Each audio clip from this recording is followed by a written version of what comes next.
Hello my fellow book addicts, Megan here, and time for another book review. Today I'm going to be talking about The Iron Daughter by Julie Kagawa, and this is book 2 in the Iron Fae series. So, holy crap. This book was awesome, and I loved it, and it was awesome. And there's really not much I can say without going into spoilers, so without further ado, I'm going to go into my spoilery bits. So if you do not want spoilers, click away now. So, we end the last book with Megan going off with Ash, because, you know, they had that bargain. Ash helps her get her brother back from the Iron King, and she goes with him to the Winter Court without a fuss. So we pick up the book with her in the Winter Court. She's waiting for Queen Mab to call her, because the moment they got back to the Winter Court, the Queen spoke with Ash and sent Megan off until she is summoned. And she's been at the Winter Court for a while now, and yeah, time is a weird thing with the Fae. But eventually she is called, and Ash, we've been warned her ahead of time that, yeah, the Winter Court, their emotion is seen as weakness. If you show it, you will be tormented beyond all belief. So when I get there, I'm gonna have to act different around you. And when he does, she takes it pretty badly, which kind of annoyed me. It's like, Megan, he told you he was gonna have to act differently. So why are you getting all upset about this? Come on. But at the same time, I can understand it. Maybe she didn't think it would be quite that extreme, because he was acting really, really cold to her. Like, extremely cold. And considering how close they got when they were traveling to the Iron Territory, I can see how that could be a bit of a shock to her. But at the same time, Megan, think. And so far, Queen Mab and all the other Winter Court Fae are not believing anything about these Iron Fae. They haven't found any of them in their territory. There's been no sign of them. So they think that Megan and Ash are greatly exaggerating what they saw.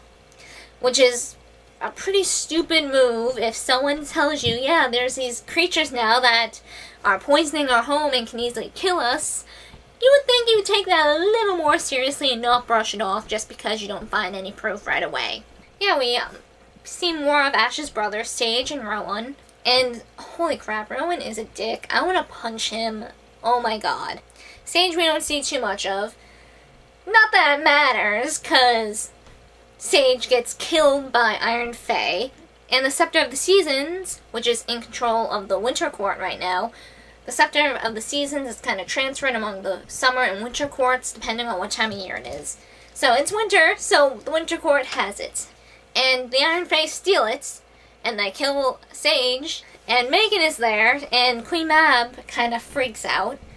She thinks King Oberon of the Summer Court orchestrated this as an act of war against the Winter Fae.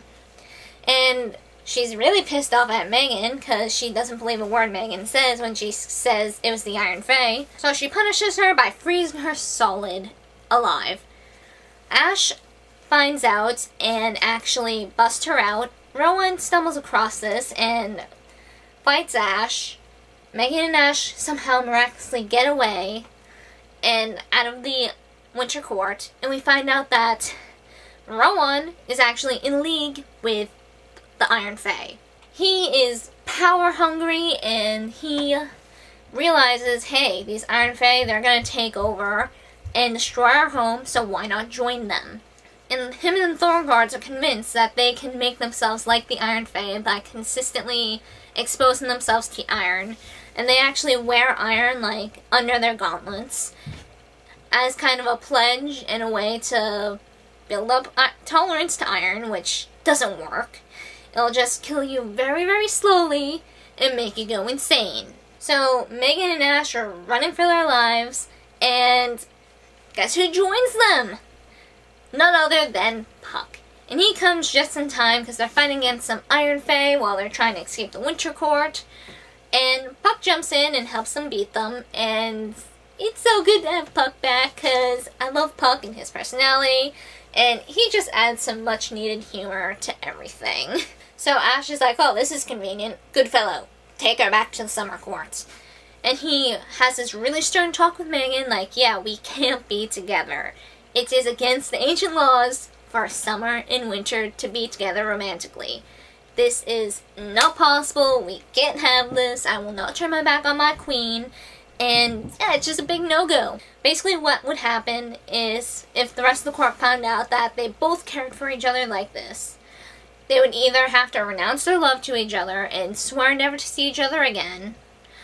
And if they refused, they'd be banished from the Never Never and forced to go live in the human world. Which for Megan wouldn't be too bad. She's half mortal, so she won't die in the mortal realm. She'll grow old and die, but it's nothing to what would happen to an exiled Fae. Without access to the Never Never, he will slowly fade into nothingness. And Fae don't have souls, so once they're gone, they're gone. And this could take maybe a year or two, or maybe a few centuries for Ash, all depending on him. And that's a horrible fate. So he's, like, trying to do everything he can to distance himself from Megan, going on about how they're enemies and they can't be together, so there's no sense in trying. It was stupid of him to let things get this far in the first place. And he basically tries to be as hurtful as possible towards Megan. And Megan doesn't take it well, but Puck is there to try and make her feel better. And it is revealed to Megan that Puck has feelings for her. So, love triangle time. Throughout the book, she does realize she does care about Puck, but it is nothing like she feels for Ash. So, in this book, Grimalkin comes back again, and he's, doing his thing, being a cat, being really mysterious and vague and a pain in the neck. We are also introduced to another new Fae character. Totally gonna butcher her name. It's like Lena Sith, and she is an exile Fae, a self-proclaimed queen of the exiles. She has this nice little place in between the human world and the Fae world, and she basically offers shelter to all the other exiles. Give them a little break from all the iron, and hopefully cause them not to fade quite as quickly. So she has no love for the Iron Fae, and will do almost anything to help, throw a wrench in their plans, so to speak. So she helped Megan and Puck. Ash went off to do his own thing, try and get the scepter back. They're actually joined by a really unlikely ally, Iron Horse, who we met in the last book. And apparently the Iron Fae have a new king, and now the Iron Fae has split into factions, one who support this king and those who do not, because they do not see him as the rightful king, that he is a false king in their minds. And Iron Horse is one of those Fae who thinks he is a false king and has no claim to the throne.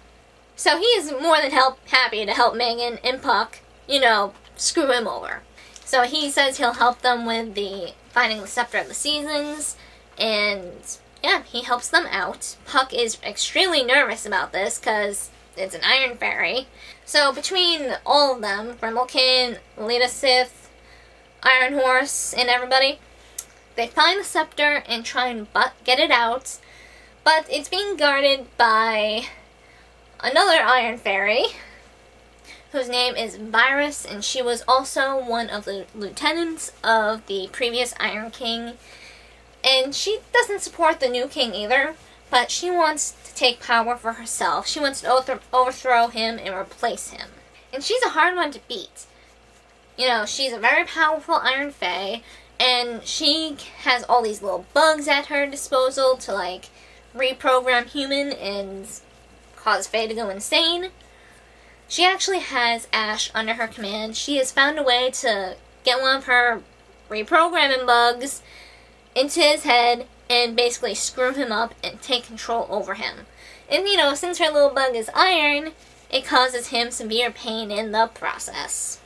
Thankfully, we find out Megan has control over Iron Glamour. She doesn't know how this happened, but she does, which is funny because she doesn't have control over her Summer Glamour right now because Queen Mab sealed it off. She uses it to free Ash and get the bug out of his head. Ash joins up with Megan and Puck because he realizes he can't do this on his own. Which, if he had listened to Megan in the first place, it would have saved everyone a whole lot of trouble and they would have gotten the damn scepter much faster. and it takes them a while to get the scepter. There's this epic showdown with a virus, and sadly Iron Horse does not make it through all of this. And they manage to get it back to the rightful holder of it. They manage to rush into the battlefield and convince Mab and Oberon that they need to stop fighting. Finally, they realize what a big threat the Iron Fae are, that they are a real threat, and things are gonna go back to normal. But the whole subject of Ash's and Megan's little relationship needs to be resolved. So Queen Mab is like, okay, say the words, Ash. Denounce your love to her. Ash doesn't. He says he cannot do that and will not do that. And Queen Mab's response is, fine, you're dead to me. You are exiled from the Never Never. The Trods will never open to you again. You're gonna die out in the human world. You stupid boy. And Megan goes after him, and Oberon makes it very clear. The Trods will be close to you too if you follow him. No second chances. Once this choice is made, it is made. And she says, screw it. I'm going with him. And Puck is so hurt by this, because he won't be able to follow Megan this time. And she is hurting so bad over this, because while she does not love him like she loves Ash, he is still her best friend. He's been there for her for years.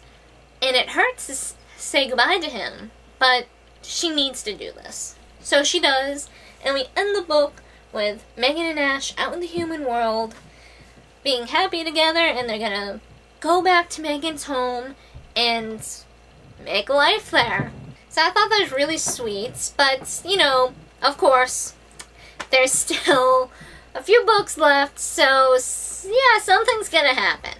No way Megan is gonna be free of the fairy world quite that easily. So, I love this book.